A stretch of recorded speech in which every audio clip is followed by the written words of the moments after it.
नमस्कार दोस्तों, मैं विनय ज्योतिषी आप सभी का अपने चैनल में बहुत बहुत स्वागत करता हूं। आशा करता हूं आप सब स्वस्थ होंगे और सुरक्षित होंगे। दोस्तों, हम बात करेंगे 2026 के वार्षिक राशिफल की। दोस्तों, जनवरी के महीने का राशिफल मैं नहीं देके इस समय पूरा वर्ष फल का राशिफल दे रहा हूं, कृपया इसे स्वीकार करें। दोस्तों, कैसा होगा मेष लग्न का 2026 पूरा। दोस्तों, सर्वप्रथम हम देखिए, हम बात करेंगे वर्ष फल की। जब हम बात करते हैं तो यहाँ पर हम बेसिकली 4 बड़े ग्रहों की बात करते हैं जो राशियों पे ज़्यादा वक्त तक रहते हैं। शनि 2.5 वर्ष रहते हैं, राहु केतु 1.5 वर्ष रहते हैं, गुरु 1 वर्ष रहते हैं। छोटे ग्रह जो होते हैं शुक्र बुध सूर्य, ये सब राशियों में 1-1 महीना रहते हैं, जिसकी बातें हम हर महीने करते हैं, उनकी बात हम यहाँ नहीं करेंगे। तो सर्वप्रथम हम बात करते हैं बृहस्पति की। बृहस्पति इस साल सबसे पहले जब साल चालू होगा तो आपके तीसरे भाव पे बृहस्पति बैठे हुए हैं मिथुन राशि में। तीसरे भाव में बृहस्पति निश्चित तौर पे पराक्रम के साथ भाग्य जुड़ जाता है, विजन जुड़ जाता है, दृष्टिकोण जुड़ जाता है। बृहस्पति शुभ ग्रह है, शुभता जुड़ती है, लेकिन बृहस्पति की दृष्टियां बहुत महत्वपूर्ण होती है, क्योंकि बृहस्पति जहां देखते हैं वहां के फल को बढ़ा देते हैं। अच्छा या बुरा नहीं देखते, केवल बढ़ा देते हैं। चलिए, तो बृहस्पति की यहाँ से पंचम दृष्टि पड़ेगी सप्तम भाव पे। वो बहुत अच्छा है व्यवसाय के लिए, काम के लिए, पार्टनरशिप के लिए और विवाह के लिए। उनके लिए जिनका विवाह नहीं हुआ है उनके लिए बहुत अच्छा समय है। बृहस्पति की सप्तम दृष्टि, क्योंकि बृहस्पति की 3 दृष्टियां होती है दोस्तों, 5, 7 और 9। सप्तम दृष्टि से बृहस्पति आपके देखेंगे भाग्य स्थान को। भाग्य स्थान पर देखने वाले बृहस्पति कहीं ना कहीं आपके भाग्य को बढ़ाएंगे, पिता के जीवन में शुभता आएगी, लंबी धार्मिक यात्राएं आप कर सकते हैं। इस दोस्तों, ये बातें हम कर रहे हैं 2 जून तक के लिए। 2 जून तक बृहस्पति आपके पराक्रम के भाव में रहेंगे, तो 2 जून तक के आपका भाग्य जबरदस्त साथ देने वाला है। लंबी यात्राएं आप कर सकते हैं, हायर एजुकेशन के लिए विदेश जा सकते हैं, धर्म कर्म के काम में बढ़ चढ़ के हिस्सा ले सकते हैं। और भाग्य प्लस भाग्य, यानी भाग्य का भाव और भाग्य के स्वामी ग्रह बृहस्पति दोनों मिलकर भाग्य आपका जबरदस्त साथ देगा 2 जून तक। ये बृहस्पति की फिर जो 9वीं दृष्टि है वो आपके एकादश भाव पे पड़ेगी, और एकादश भाव में देखने का अर्थ ये है कि आपके लाभ प्राप्ति गेंस भी बढ़ेंगे, दोस्त भी बढ़ेंगे, फ्रेंडशिप भी बढ़ेगी, बड़े भाई बहनों के साथ रिलेशन आपके अच्छे मधुर बनेंगे, समाज सोसाइटी के कामों में आप ज़्यादा से ज़्यादा हिस्सा लेने वाले हैं, और निश्चित तौर पर ये समग्र उन्नति और विकास का समय है। बृहस्पति इसके लिए बहुत शुभ समय है 2 जून तक। 2 जून के बाद यही बृहस्पति चले जाएंगे आपके 4थे भाव में। बृहस्पति का 12 साल में ये सबसे अच्छा समय है जब अपनी उच्च राशि में आएंगे। कर्क राशि में बृहस्पति आएंगे और आपके 4थे भाव में आएंगे, तो निश्चित तौर पे आपके लिए घर का सुख, साधन, वाहन, मकान, ये सारी चीज़ें बहुत ज़बरदस्त रूप से उन्नति पाने वाली है। या आपका आप मतलब जीवन का सर्वोत्तम समय ये इस कामों के लिए आपके लिए हो सकता है। आप बहुत अच्छे ढंग से सारी चीज़ों को मैनेज कर सकते हैं। जिनको घर मैनेज करना है, गाड़ी मैनेज करना है, घर के सुख साधन, लग्जरी के लिए कुछ चीज़ें जुटानी है, इसके लिए बृहस्पति बहुत शुभ है। अब बृहस्पति के यहाँ से दृष्टियों की बात करते हैं। दोस्तों, बृहस्पति यहाँ पर रहेंगे 31 अक्टूबर तक। 31 अक्टूबर 2 जून से 31 अक्टूबर तक जब ये कर्क राशि में रहेंगे, हम तब की बात कर रहे हैं। इसमें बृहस्पति की जो पंचम दृष्टि है वो आपके 8वें भाव में पड़ेगी। 8वें भाव में पड़ेगी तो बृहस्पति अब ये जून से लेके अक्टूबर तक का ये समय जो है बृहस्पति आपके थोड़ी सी जो लोग 8वें भाव के काम करते हैं उनके लिए तो बड़ा अच्छा रहेगा। जो लोग अकल के फील्ड में हैं, ज्योतिष में हैं, वास्तु में हैं, टेरो कार्ड में हैं, कुछ रिसर्च का काम करते हैं, पुलिस मिलिट्री में, फायर डिपार्टमेंट में है, या फिर किसी प्रकार CID CBI जैसे जासूसी कामों में है, उसके लिए ये बहुत अच्छा है। इन कामों को बृहस्पति बढ़ाएंगे। जो ये सब काम नहीं करते हैं उनके लिए थोड़ा सा चिंता परेशानी उनके जीवन में ये कुछ महीने बृहस्पति बढ़ा सकते हैं। यहाँ से बृहस्पति की सप्तम दृष्टि पड़ेगी 10वें भाव पे, जो कि निश्चित तौर पे वरदान स्वरूप आपके लिए साबित होगी। जबरदस्त रूप से आपका जीवन सफलता की ओर अग्रसर होगा।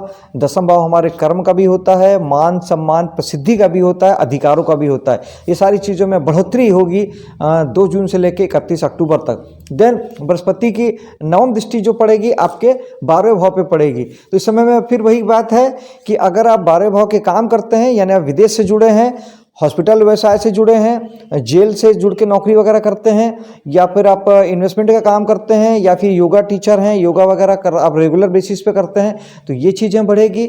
और ये सारी चीज़ें नहीं करते हैं, उस स्थिति में आपका थोड़ा खर्च बृहस्पति बढ़ा सकते हैं, लेकिन बृहस्पति का खर्च भी धार्मिक कामों में होगा, पूजा पाठ में होगा, मंदिर आदि बनाने में होगा। धर्म कर्म के कामों में आप बढ़ चढ़ के हिस्सा लेंगे, उसमें आपके पैसों का खर्च, धार्मिक यात्राओं के माध्यम से आपका पैसे का खर्च करा सकते हैं। फिर यही बृहस्पति अतिचारी होके कुछ सिंह राशि में आ जाएंगे आपके 31 अक्टूबर तक, और फिर उसके बाद नवंबर और दिसंबर 2 महीना ये आपके सिंह राशि पर ही रहेंगे।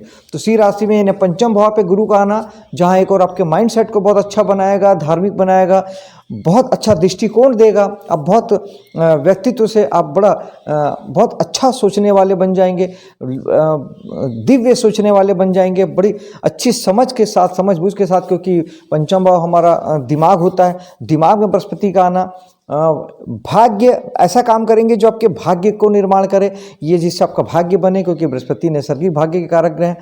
और यहाँ से फिर उनकी, अगर यहाँ से हम उनके पंचम दृष्टि की बात करें तो उनकी पंचम दृष्टि पड़ेगी नवम भाव पे। अगेन ये भाग्य को बढ़ाने वाले साबित होंगे साल के अंतिम 2 महीने।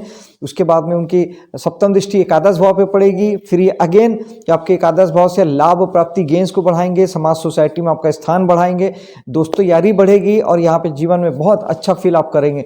बीच के जो कर्क राशि में जब बृहस्पति थे, उस स्थिति को छोड़ दिया जाए तो लगभग पूरे साल बृहस्पति आपको भाग्य और इनकम को बढ़ाने वाले साबित होंगे।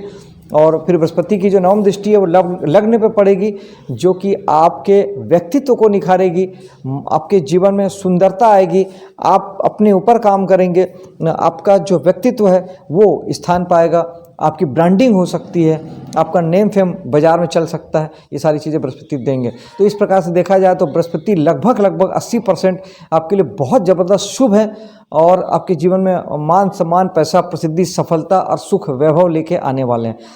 दूसरे नंबर पे हम बात करते हैं, शनि की बात करते हैं। शनि देव आपके इस साल लगभग पूरे साल आपके लिए 12वें भाव में बैठेंगे। हालांकि ये कुछ समय के लिए वक्री होंगे। 28 अगस्त से ये आपके 12 नवंबर तक के ये आपके लिए वक्री रहेंगे, लेकिन ये राशि नहीं बदलेंगे। ये मीन राशि पर ही वक्री होकर पीछे जाएंगे और फिर मार्गी हो जाएंगे। राशि चेंज इनका नहीं होता, तो राशि चेंज में ये रहेंगे आपके मीन राशि पर ही। तो ये है कि शनि, दोस्तों शनि जहाँ बैठते हैं और जहाँ देखते हैं, वहाँ के लिए चाहते हैं कि आप ज़्यादा जिम्मेदार बने, वहाँ की जिम्मेदारी ले और उसे पूरा करने के लिए हार्डवर्क करें, मेहनत करें। तो ये शनि कहाँ कहाँ के लिए चाहते हैं? एक 12वें भाव के लिए। यानी अब अगर 12वें भाव की बात करें तो पूरे साल आपको, और वक्री का मैं आपको पहले फल कह देता हूं कि वक्री होने का अर्थ ये है उस समय शनि का और रिजल्ट बढ़ जाएगा, और फास्ट रिजल्ट आएगा, और तीव्र रिजल्ट आएगा, रिजल्ट आपको और ज़्यादा प्रबलता से महसूस होगा। तो ये जो बातें मैं आपसे कह रहा हूँ कि शनि जहाँ बैठे हैं और जहाँ जहाँ देख रहे हैं, जहाँ के लिए आपको जिम्मेदारी लेनी है और हार्डवर्क करना है, तो जब शनि वक्री होंगे आपके अगस्त से लेकर नवंबर तक, तब ये बातें आपको और ज़्यादा करनी है, क्योंकि फिर शनि का रिजल्ट और ज़्यादा आएगा। जब आप ये नहीं करेंगे तो शनि आपको अगर सामान्य तौर पे दुख देते हैं तो उस समय में और ज़्यादा आपको दुख और परेशानी देंगे। इस बात का ध्यान रखिएगा। तो चलिए बात करते हैं। सबसे पहले शनि 12वें में बैठे हैं, यानी आपको अपने खर्चों के लिए अवेयर रहना है। जिनके खर्च बढ़ रहे हैं, जिनके, क्योंकि जो 12वें भाव का कोई काम नहीं करते तो वहाँ पर शनि सिर्फ खर्च की बात करेंगे। तो हेल्थ को ध्यान रखना है और खर्चे से बचना नहीं है, खर्चों की जिम्मेदारी लेनी है और खर्च करना है, खर्चों की जिम्मेदारी उठानी है। ये शनि यहाँ के लिए चाहते हैं। जो यहाँ के काम करते हैं, जैसे हमने जो पहले बात की कि जो लोग हॉस्पिटल उद्योग से जुड़े हैं, जो लोग विदेशों से जुड़े हैं, जो लोग आयात निर्यात से जुड़े हैं, जो लोग विदेशी कंपनी में काम करते हैं, उन सब के लिए आपको हार्ड वर्क करना है, जिम्मेदारी लेनी है और मेहनत करनी है। शनि यहाँ के लिए यही कहते हैं। शनि की तीसरी दृष्टि पड़ेगी आपके धन भाव पे। कुटुंब परिवार के लिए और बैंक बैलेंस के लिए आपको जिम्मेदारी लेनी है और मेहनत करना है। सिंपल सी बात है, जिम्मेदारी भी लेनी है, मेहनत भी करना है। ये दूसरा भाव हो गया। उसके बाद शनि की भी 3 दृष्टियां होती है दोस्तों, 3, 7 और 10। 7वीं दृष्टि से शनि आपके देखेंगे 6ठे भाव पे। 6ठा भाव यानी ऋण, रोग और शत्रु, यानी अगर आपको बीमारी होती है तो डॉक्टर के पास तुरंत जाना है। अगर आपने कर्ज ले रखा है, आपको कोर्ट कचहरी का मामला चल रहा है, तो इस पर ध्यान देना है। इसे सॉर्ट आउट करना है, मतलब इसके पीछे लगना है, जिम्मेदारी उठानी भी है और इसके पीछे लगना है।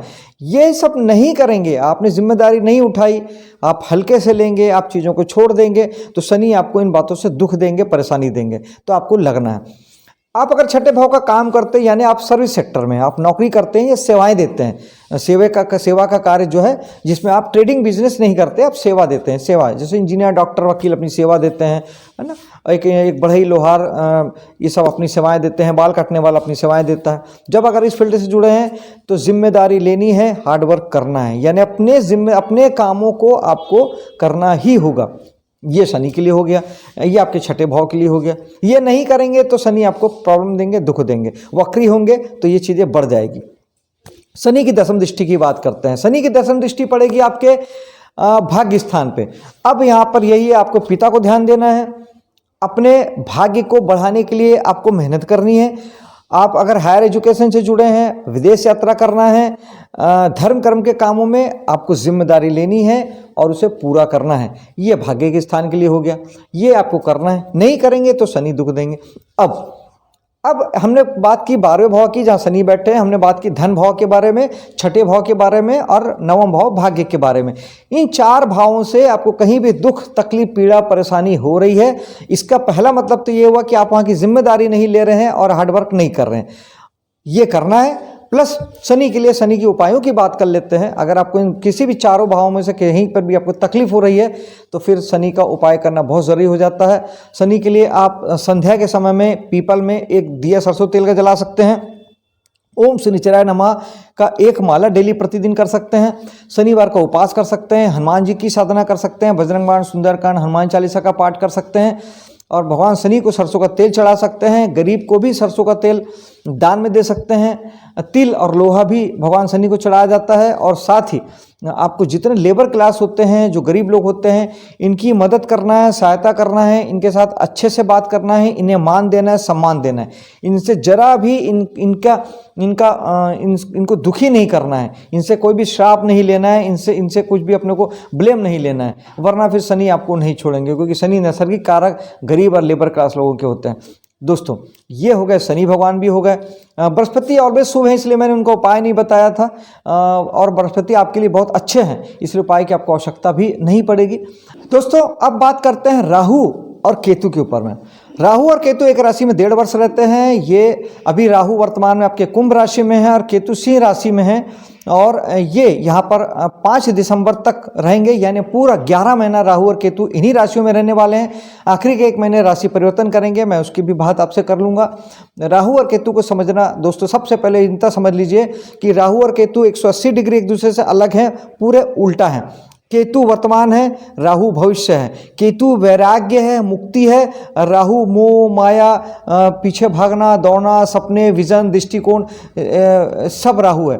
राहु पूरे विचार हैं, वहीं केतु शांति है, नो विचार, यानी बिना विचारों के जो होना है, यानी वैराग्य, मुक्ति, वो केतु होते हैं। वर्तमान केतु हैं। कुछ नहीं की स्थिति जो है वो केतु है और बहुत कुछ, सब कुछ वो राहु है। आइए समझते हैं। अब आपके केतु, राहु जो आपके हैं कुंभ राशि में रहेंगे, आपके एकादश भाव में। एकादश भाव में राहु के होने का अर्थ है, राहु जहाँ हैं उन चीज़ों के पीछे आप भागिए, दौड़िए, मुँह माया पालिए, कामना पालिए, इच्छा पालिए, बिल्कुल करिए, क्योंकि राहु ये सब चाहते हैं। तो एकादश भाव होता है दोस्तों का, यारों का, बड़े भाई बहनों का, समाज का, सोसाइटी का, एनजीओ का और लाभ प्राप्ति गेंस का। हम जो काम करते हैं उससे जो हमारे को इनकम प्राप्त होती है उसका एकादश भाव होता है। तो सबसे ज़्यादा महत्वपूर्ण भाव हो गया।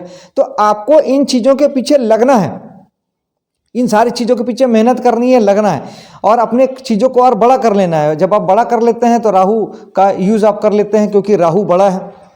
राहु और मेडिटेशन करना बहुत ज़रूरी है दोस्तों, क्योंकि राहु और केतु और कुछ नहीं, सिर्फ हमारे मन के 2 तल हैं। हमारा मन का जो गहरा तल है वो केतु है और जो ऊपर का तल है, जो बाहर है, जो मटेरियल जगत के पीछे जो भाग रहा है, दौड़ रहा है, मोह माया है, वो सब राहु है। और जो हमारा अंतर जगत है, जो अध्यात्म है, जो धार्मिकता है, जो ईश्वर से जुड़ाव है, वो केतु है। तो ये और कुछ भी नहीं है, हमारे मन के दो तल हैं। जब हम मेडिटेशन करते हैं तो राहु और केतु दोनों बैलेंस हो जाते हैं, और हमको बैलेंस करके ही चलना है। ना हमें ज़्यादा मोह माया की ओर भगना है, ना ही हमें अध्यात्म में भी। जो लोग जाना चाहते हैं उनकी बात अलग है, जो पूर्ण रूप से वैरागी होते हैं, सन्यासी होते हैं, हिमालय चले जाते हैं, या संसार में रह के भी सन्यासी बने रहते हैं, उनकी बात अलग है। लेकिन सामान्य तौर पे हमें बैलेंस फॉर्म में रहना है, ना हमें इधर ज़्यादा जाना है, ना हमें इधर ज़्यादा जाना है। तो उसके लिए मेडिटेशन बहुत ज़रूरी है। मेडिटेशन करिए और एकादश भाव के पीछे लग जाइए। 5 दिसंबर को राहु केतु दोस्तों उल्टा चलते हैं, यानी परमानेंटली वक्री चलते हैं। तो राहु आपके मकर राशि में आ जाएंगे, यानी 10वें भाव में। तो साल के अंत में 1 महीना आपको अपने काम धाम के पीछे भगना है, मान सम्मान के पीछे भगना है, और अधिकारों के पीछे भगना है या लगना है, ऐसा समझ लीजिए। ये सारी चीज़ों के पीछे आप बिल्कुल अपने डिज़ायर को लगाइए। यानी मोह माया डिज़ायर के लिए इस समय में आपके लिए लाभ प्राप्ति गेंस के लिए राहु चाहते हैं कि ये सब आप करें। ठीक केतु की बात करते हैं। केतु वर्तमान में सिंह राशि में है, जो कि 11 महीने और 5 दिन वो यहीं पर रहेंगे, यानी 5 दिसंबर तक वो आपके पंचम भाव में रहेंगे। पंचम भाव में केतु के होने का अर्थ यह है कि पंचम भाव क्या क्या है, पहले हम वो समझ लेते हैं। पंचम भाव हमारे संतान का है, पंचम भाव कला जगत का है, नृत्य गीत संगीत चित्रकारी पेंटिंग का है। पंचम भाव हीलिंग का है, जो लोग किसी भी प्रकार से लोगों को हीलिंग देते हैं, यानी वो चक्रा हीलिंग देते हों, या ऑरा हीलिंग करते हों, या फिर होम्योपैथी, एलोपैथी, आयुर्वेदिक किसी भी प्रकार के इलाज पद्धति से हीलिंग करते हों, प्राकृतिक चिकित्सा से हीलिंग करते हों, हीलिंग मोडालिटी से जो भी जुड़ा है उसके लिए पंचम भाव काम करता ही करता है। और हमारे ज्ञान का है, हमारे नॉलेज का है पंचम भाव, और प्रेम प्रसंग का भाव पंचम है। इन सारी बातों को लेके आपको वैरागी रहना है, वैराग्य धारण करके रखना है, किसी चीज़ के पीछे भगना नहीं है, केवल अपनी जिम्मेदारी को निभाना है और प्रभु के चरण में डाल देना है। उदाहरण से मैं समझाता हूँ, बाकी सब बातों के लिए उसको आप वैसे ही समझेंगे कि जैसे मान लीजिए किसी का प्रेम प्रसंग है, तो वो अगर प्रेमी या प्रेमिका के पीछे भागेगा, उससे चाहत पालेगा, ज़्यादा इच्छाएं पालेगा, कामना पालेगा, और उससे ज़्यादा और अपेक्षा लगाएगा, और उसके पीछे भागेगा, तो वो छोड़ के चली जाएगी या छोड़ के चला जाएगा। क्योंकि जब आप मोह माया, केतु जहाँ है वहाँ अगर मोह माया पालते हैं तो केतु आपके पास जो है उसको भी वो ले लेते हैं, तो आपके पास जो है वो चला जाएगा। इसके ठीक उल्टे आप बिल्कुल भी ध्यान नहीं देंगे, तटस्थ रहेंगे, न्यूट्रल रहेंगे, वैरागी रहेंगे, और बिल्कुल भी अपने प्रेमी की तरफ ध्यान नहीं देते हैं, तो वो आपके पीछे आएगा। क्योंकि जब आप सब छोड़ देते हैं तो केतु उसे दे देते हैं, तो जब आप उसकी तरफ ध्यान नहीं देंगे तो वो केतु आपको लेंगे भी नहीं, उल्टा आपके पास वो चीज़ बनी रहेगी। ये हर बात पे लागू कीजिएगा, हीलिंग मोडालिटी में भी लागू कीजिएगा, कला फील्ड में भी, संतान को लेके भी। आपको उनके पीछे नहीं भागना है, दिमाग नहीं लगाना है, मोह माया नहीं पालना है। अपने जो आपके कर्म क्षेत्र में काम कीजिए, आप प्रभु के चरण में डाल दीजिए। जैसे संतान को लेकर आपकी जो जिम्मेदारी है, पढ़ने को लेकर जो जिम्मेदारी है, पढ़िए और भूल जाइए, प्रभु के चरण में डाल दीजिए। प्रभु परिणाम को आप देख लो, जो आपको देना है दो, तो आपको परिणाम बहुत अच्छे आएंगे। क्योंकि जब आप छोड़ देते हैं तब केतु देते हैं, तो जब आप छोड़ देंगे। और आपने पढ़ाई की, एग्जाम दिया और सोचे कि मैं तो मेरिट में आऊँगा ही आऊँगा, तो मेरिट में आना तो दूर की बात है, जिसकी आप योग्यता रखते हैं फर्स्ट डिवीजन का, वो भी नहीं आएगा। करके देख लीजिएगा। तो केतु के लिए भी मेडिटेशन सबसे अच्छा उपाय है, गणेश जी की पूजा अच्छा उपाय है, और ओम केतुआय नमः 1 माला जाप करना बहुत अच्छा उपाय है। खट्टे मीठे फलों का दान करना भी बहुत अच्छा उपाय है। और राहु की अगर हम बात करें थे, तो हमने राहु के लिए उपाय की बात नहीं की थी। राहु के लिए आप अगर राहु तकलीफ दे रहे हैं तो मेडिटेशन तो ऑलवेज दोनों के लिए बहुत अच्छा है।